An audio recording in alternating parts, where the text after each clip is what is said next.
Très chers Sénégalais du Sénégal comme de la diaspora, c'est votre compatriote Mohamedou Nourou Sall qui a le plaisir de vous retrouver en cette période où la campagne électorale post-coup d'État Macky Sall vient de démarrer.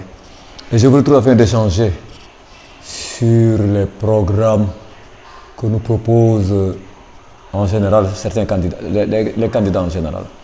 Bon, aujourd'hui, nous avons choisi le thème bien entendu de l'agriculture. Mais pour que vous saisissiez la pertinence de l'agriculture, je vais vous donner seulement quelques chiffres, des statistiques.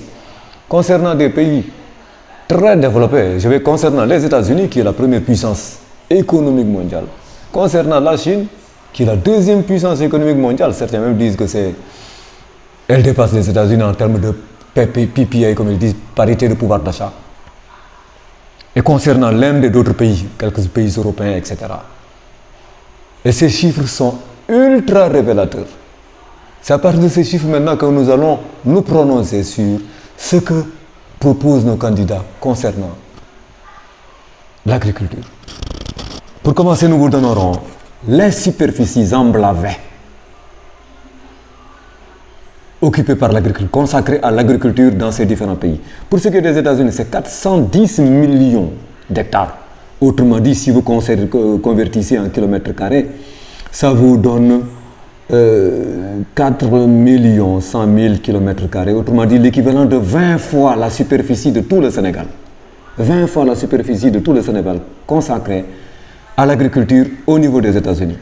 Pour ce qui est de la Chine, c'est 1 milliard d'hectares.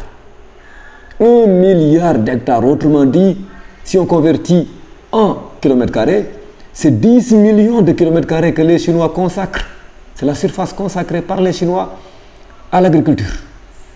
Et cela représente plus de 50 fois la superficie du Sénégal. Plus de 50 fois la superficie du Sénégal. Entendez-vous bien. Les chiffres sont des chiffres qu'on a dans le truc statistique, vous allez dans Internet, vous allez trouver. Maintenant, pour ce qui est de l'Inde, c'est 180 millions d'hectares. Ça veut dire que c'est 9 fois la superficie du Sénégal que l'Inde consacre à l'agriculture. Bon, pour ce qui est de l'Italie, c'est 5 millions d'hectares. Pour ce qui est de l'Espagne, c'est 25 500 000 hectares. Et les États-Unis dont je vous ai parlé, et la Chine, les États-Unis et la Chine sont les deux premières puissances économiques mondiales. C'est les deux premières puissances industrielles de cette planète-là. Et pourtant, les États-Unis consacrent plus de 20 fois la superficie du Sénégal à l'agriculture. Et la Chine consacre plus de 50 fois la superficie du Sénégal à l'agriculture dans son pays.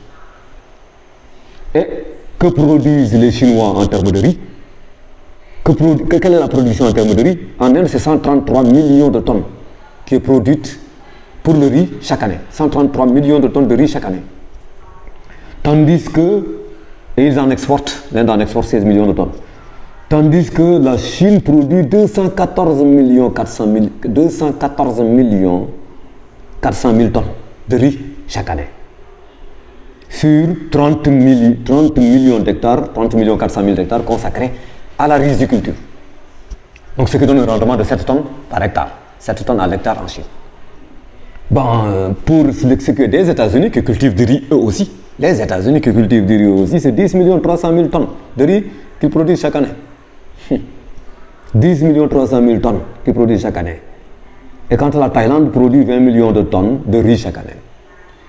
Voilà donc, en mots, grosso modo, des statistiques que je vous donne concernant l'agriculture. Vous voyez ces chiffres ahurissants consacrés à ce que représente le Sénégal. Des surfaces emblavées aux États-Unis, qui est la première puissance économique mondiale. 20 fois la superficie, l'équivalent de la superficie, c'est l'équivalent de 20 fois la superficie du Sénégal consacrée à l'agriculture aux États-Unis. L'équivalent de 50 fois la superficie du Sénégal consacrée en Chine à l'agriculture. Pourtant, c'est des puissances industrielles. Les plus grandes puissances industrielles de ce monde, c'est les États-Unis et la Chine. Les Google, les trucs que vous entendez, tout ça, c'est les États-Unis. La numérique aussi, ils sont devant les Chinois et les Américains.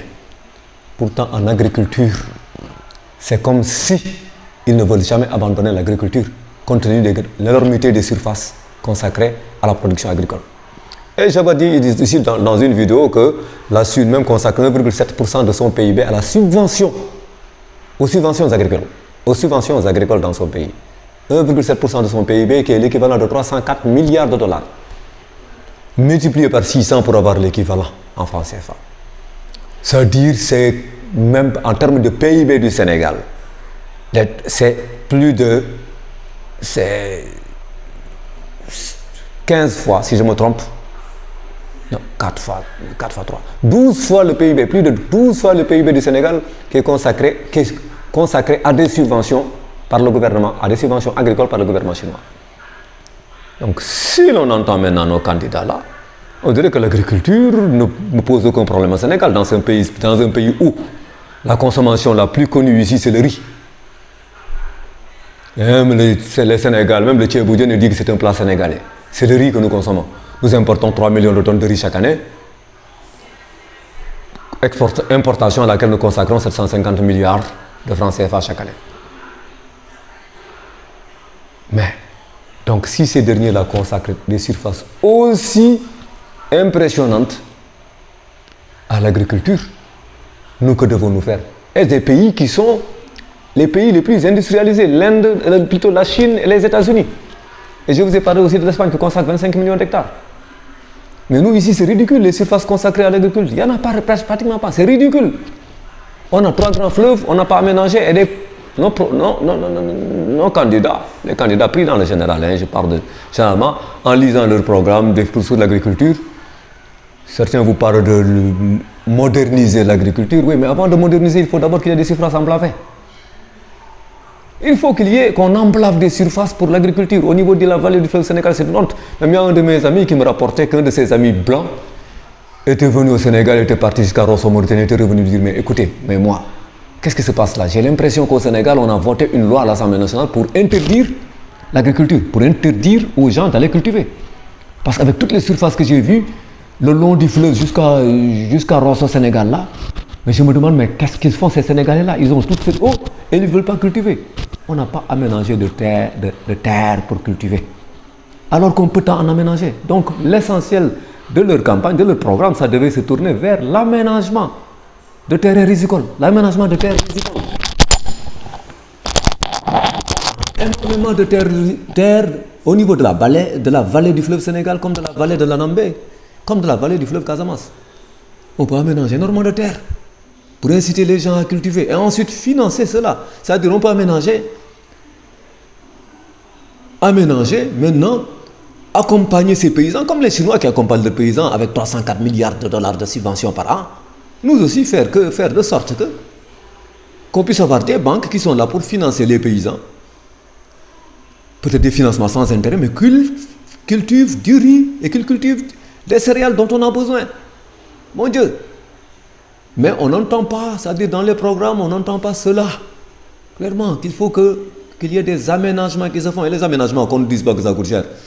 Parce qu'on peut construire un stade à 150 milliards là, ici, le stade Abdoulaye Wade là, avec moins du 5e, on aurait pu aménager toute la vallée du fleuve Sénégal et une bonne partie du fleuve plutôt de l'Anambé. Mais on n'a pas vu ça dans les priorités. On nous parle de consacrer 10% du budget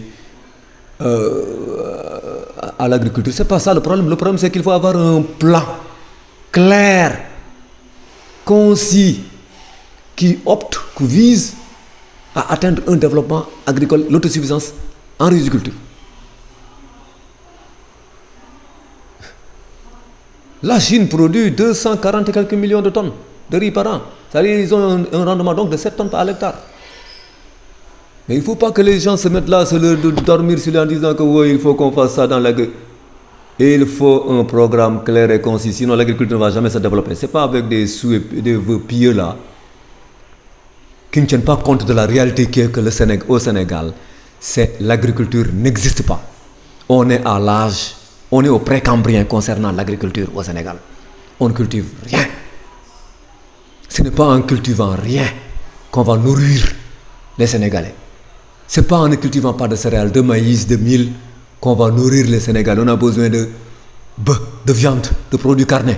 Mais il nous faut du maïs, il nous faut de tout cela. C'est en cultivant qu'on va le faire. Ce n'est pas en important qu'on va le faire. Et à chaque fois qu'on importe, on dépend aussi des caprices de ce qui se passe à l'étranger. S'il y a une guerre par-ci, s'il y a les prix du pétrole qui augmentent, les prix etc., tout va augmenter, flamber en même temps et les Sénégalais vont être obligés de dépenser davantage pour avoir du riz.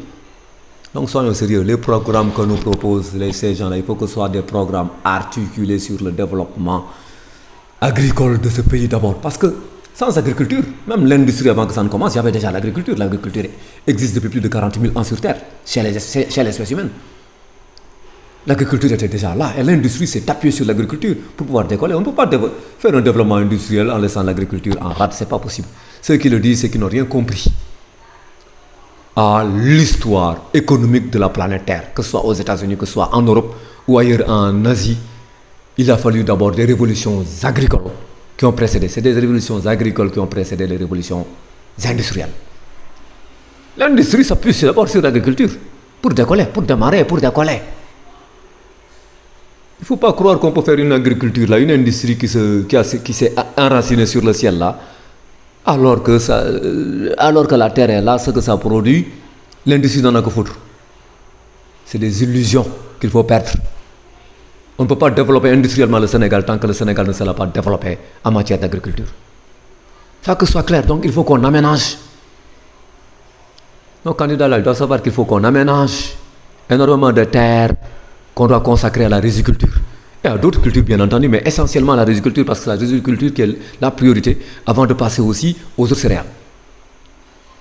Même l'Éthiopie a construit le plus grand barrage d'Afrique. On dit même que c'est le plus grand barrage du monde. Le barrage de la Renaissance, comme ils l'appellent là-bas en Éthiopie, qui produit énormément d'électricité et qui va aussi pouvoir faire irriguer énormément de terres. L'Éthiopie déjà produit énormément de trucs. L'Éthiopie qui, dans les années 82-83, c'était des scènes de famine seulement qui nous étaient montrées concernant l'Éthiopie. Maintenant, cette Éthiopie a dépassé cela, a fait sa révolution. Et pourquoi pas au Sénégal? Si on veut aussi que l'élevage progresse, il faut que l'agriculture progresse. Si l'agriculture ne progresse pas, on ne peut pas avoir une production carnée suffisante. Pour avoir une diversification de l'alimentation, on ne peut pas avoir non plus des produits laitiers, une production laitière suffisante. Parce que même la production laitière dépend aussi de ce qu'on a en agriculture, de ce que les bœufs, les bœufs, ce qu'ils vont manger, etc. Mais il faut qu'ils mangent pour pouvoir produire beaucoup de lait.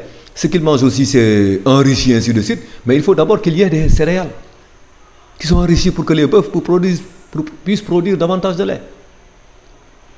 Mais il ne faut pas faire des programmes comme ça qui sont là, qui n'ont pas de prise sur terre. Il nous faut une agriculture développée. Ce que nous avons vu dans les programmes, généralement sur les programmes qu'on nous propose là, c'est ridicule. Ça veut dire que nous, on ne va pas. D'après ce qu'on a entendu là, sur ces programmes généralement là, ça veut dire que nous, on ne va pas quitter. On ne va pas se développer agricolement d'ici 10 ans, 15 ans, si ça continue comme ça. Parce que les programmes qu'on a vus là, ce n'est pas des programmes qui sont censés développer la risque. Ça doit être la priorité d'ailleurs d'un gouvernement. La priorité d'un gouvernement, c'est l'agriculture. De faire en sorte qu'on soit autosuffisant en riz. C'est ça donc qui doit être la priorité des priorités. Maintenant, le reste, c'est en second lieu que ça va venir. Ça se greffe sur l'agriculture pour continuer. Le reste va se greffer sur l'agriculture pour avancer. Mais la priorité des priorités, c'est l'autosuffisance. Et ensuite, l'agriculture, ça a un autre avantage, c'est que ça permet aussi d'offrir des emplois à beaucoup de gens qui ne travaillent pas. Ça leur permet de fixer les jeunes, de faire que les jeunes n'aillent pas tenter l'aventure de la migration, de l'immigration qui ne rapporte rien, qui ne leur rapporte que des catastrophes. C'est ça l'avantage d'un programme basé d'un développement de la riziculture, de l'agriculture. Battons-nous pour une riziculture, pour être autosuffisant en riz, et battons-nous aussi progressivement pour qu'au niveau des céréales aussi, qu'on fasse des productions de plus en plus importantes, conséquentes. Et cela va faire aussi que la production carnée sera là, importante, la production laitière sera importante. On ne peut pas développer le Sénégal sans développer l'agriculture, c'est impossible. Et la priorité des priorités doit être le développement de l'agriculture au Sénégal. Ça doit être la priorité des priorités. Si on oublie cette priorité, on va à l'aventure. Et comme ça, les 750 milliards qu'on consacre chaque année là à l'importation du riz, mais on va réingurgiter ça dans l'agriculture. Maintenant, des usines, ça on en parlera plus tard dans la partie consacrée à l'industrie au Sénégal. Mais au moins on ne peut pas ne pas faire allusion à cela. Mais des usines de transformation, des usines d'emballage, des usines de transformation, par exemple des tomates, etc., en pâte de tomates, ainsi de suite, vont pouvoir être créées, des usines d'emballage, des usines chimiques qui vont permettre de produire des engrais et des pesticides, ainsi de suite, vont être là pour accompagner l'agriculture. Mais les industries ne vont pas naître de néant. Hein? Un néant où il n'y a pas d'agriculture, il ne peut pas y avoir d'industrie là-bas. C'est des illusions dont il faut que nous nous débarrassions si l'on veut articuler vraiment, si on veut vraiment que le Sénégal se développe. Il faut qu'on se débarrasse de ces illusions-là. Parler de ceci ou d'être la capitale, ce n'est pas ce qui est important. Que le Sénégal soit la capitale de ceci en tel, ce n'est pas ça ce qui est important. Ce qui est important, c'est que d'abord, que l'agriculture démarre bien. Maintenant, chers Sénégalais, pour la prochaine étape, nous nous intéresserons à ce que nos candidats ont dit à propos de la santé et de l'accès à l'eau. En même temps, parce que l'accès à l'eau aussi pose problème, parce que l'accès à l'eau, il y a plusieurs domaines. Il y a l'accès à l'eau pour ce qui est de l'agriculture, les paysans ont besoin de d'accès à l'eau pour pouvoir cultiver, mais aussi il y a d'abord l'accès à l'eau pour la survie des populations, pour boire, se laver, ainsi de suite. Ça, ensuite, la santé aussi. Ça, dans la prochaine vidéo, nous parlerons de la santé et de l'action aussi, parce que l'accès à l'eau. Et chers Sénégalais du Sénégal comme de la diaspora, je vous remercie pour votre aimable attention et vous dis au revoir d'ici 3 jours. On va voir maintenant pour ce qui est de la santé et de l'accès à l'eau. Merci.